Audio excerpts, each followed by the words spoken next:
ભરૂચ અને અંકલેશ્વરને જોડતા નર્મદા મૈયા બ્રિજ પરથી છેલ્લા 15 દિવસમાં ત્રીજા આપઘાતના પ્રયાસનો બનાવ સામે આવ્યો છે। જો કે આ વખતે પણ સ્થાનિક નાગરિકોની સમયસરની કાર્યવાહીથી એક વ્યક્તિનો જીવ બચી ગયો છે।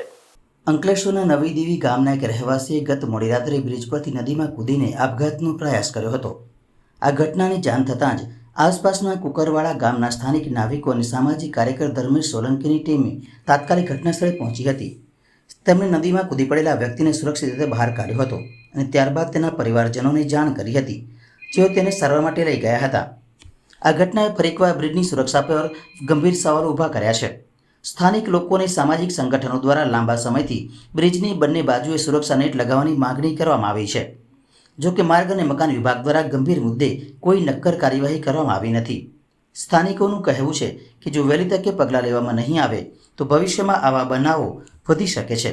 આવા દુર્ભાગ્યપૂર્ણ બનાવોને અટકાવવા માટે બ્રિજ પર તાત્કાલિક સુરક્ષા નેટ લગાવવામાં આવે તે અત્યંત જરૂરી છે। નામ પટેલ રૂમિત કમલેશભાઈ, હું કુકરવાડા ગામનો રહેવાસી છું।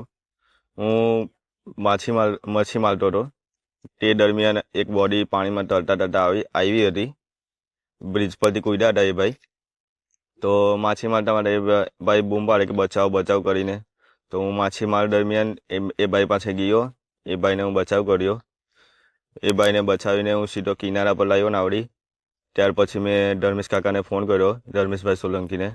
એ દરમિયાન એ ભાઈને ફોન કરતા એ ભાઈ અહીંયા ગાડી તાત્કાલિક હાજર થઈ ગયા હતા।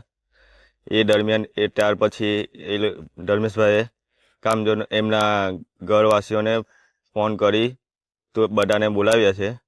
એ લોકો આવે છે, બોડી એકદમ કમ્પ્લીટ છે એમની।